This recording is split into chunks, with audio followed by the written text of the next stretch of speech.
Good morning. It is August 3rd, and I wanted to give an update. Things are moving along pretty quickly. We're in that last home stretch here for the summer. I got a couple flowers that are opening. So we still got that guy up there.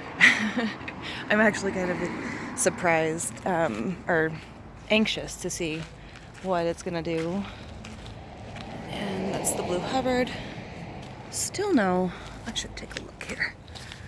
I haven't seen any male flowers on the tip yet. I'm still not seeing any. Oh, I'm training it.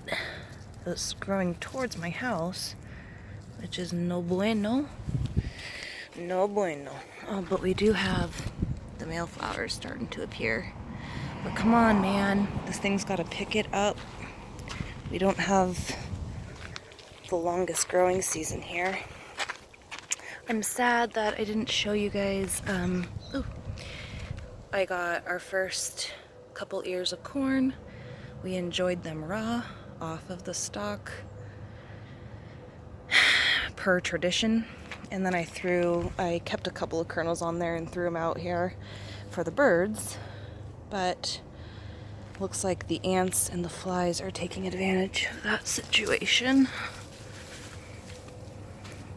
Go down here into the secret garden and show you what's happening down here. Alright, so we're at the cucumber.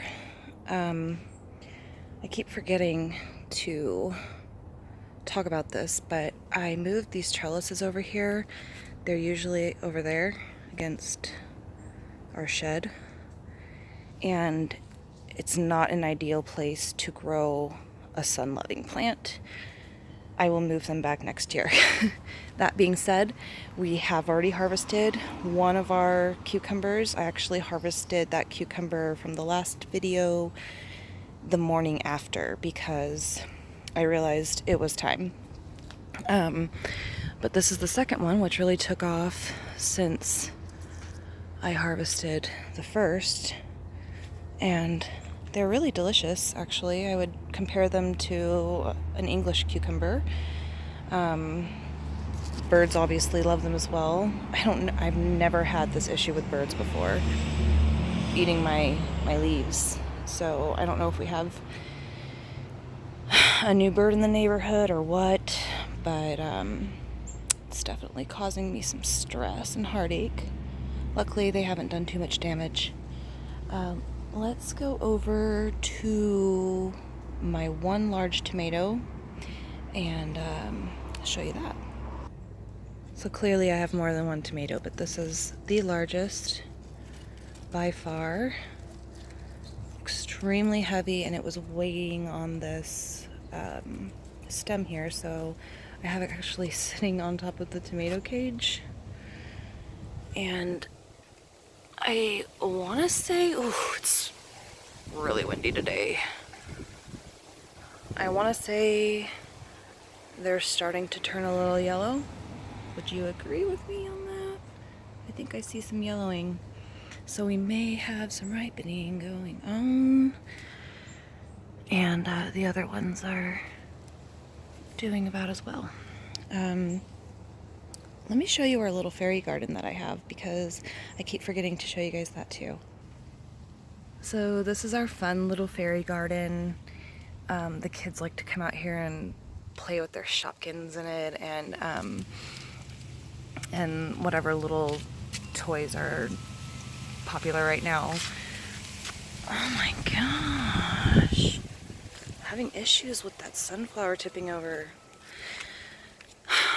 Anyway, yeah, not much to it. You can see our Greek oregano here, but yeah, the kids love it.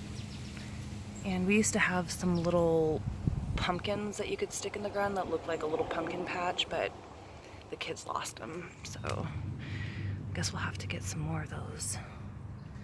Let me show you a couple other things and then we'll be done.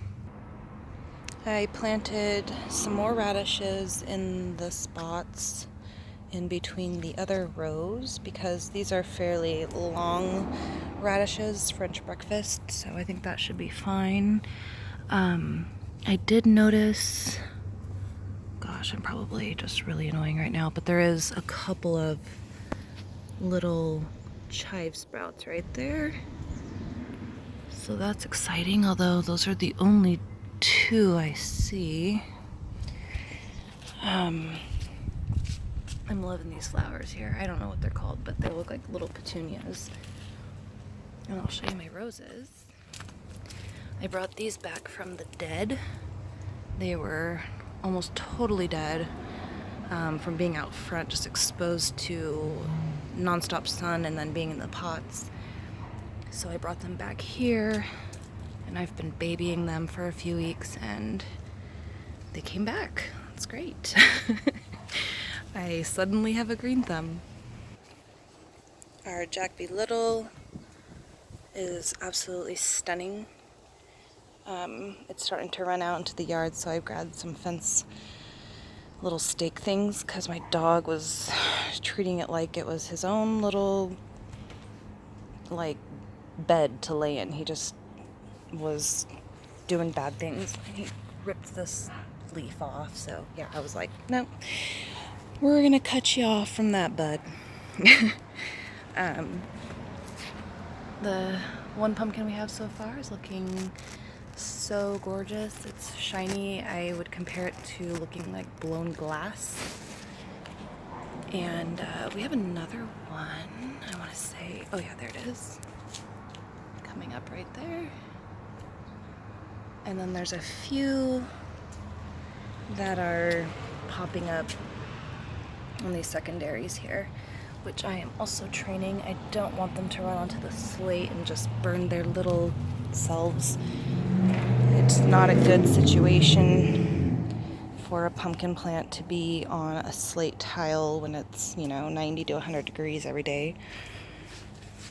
There's that thing again. Yeah, it's really cute. All right, let me go show you our pumpkin, which is now appropriately named Bruce, and the sunflower that is giving us a lot of trouble. I was extremely hesitant to stab a pole down into this root ball of a mess, but I did it. It had to be done. So I've supported it a little higher up than our little bamboo stick was doing. And then we've put these cinder blocks down, and so far so good. We've had 2 tip overs, and then I was outside watering, and we had a near tip over while I was watering, and that's when I said enough is enough. And oh my gosh, get away from me. Oh, see this? Oh my, they want me. Okay, where was I? Anyway, there's flowers on my phone case, so I think the bee was like trying to land on my phone. I don't know. That was a close one. So let me show you. Well, here's the corn. Might as well. Again, we harvested 3 yesterday, and we still have a bunch more to go. Not sure how much pollen my tassels will have left.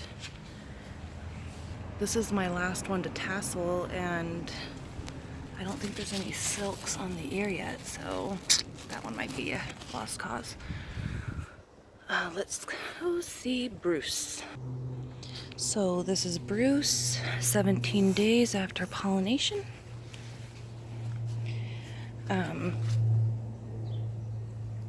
I have the shortest arms in the world. I swear I'm like a T-Rex. But yeah, he's really big, and actually, you know what? Hold on just a sec. There we go. So now we have a reference point here, but this is Bruce, 17 days after pollination. I've had to cut back a lot of leaves. A lot, 3, something like that. And I'm really, absolutely in love with the shape of it. Look at the stem. I love that. It's really hard for me to get in here.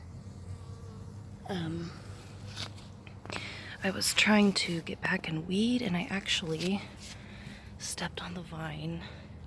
That was a really tough sound to hear. Luckily, it's way after the pumpkin, but still, it wasn't completely broken, so I just wrapped it in some saran wrap and a stretchy little tomato wrap thing. Jeez. And it seems to be doing fine. The leaves show no signs of stress, so I think we're good. Dodged a bullet again. But yeah, this is old Bruce, 17 days after pollination. See you in a few days. Bye.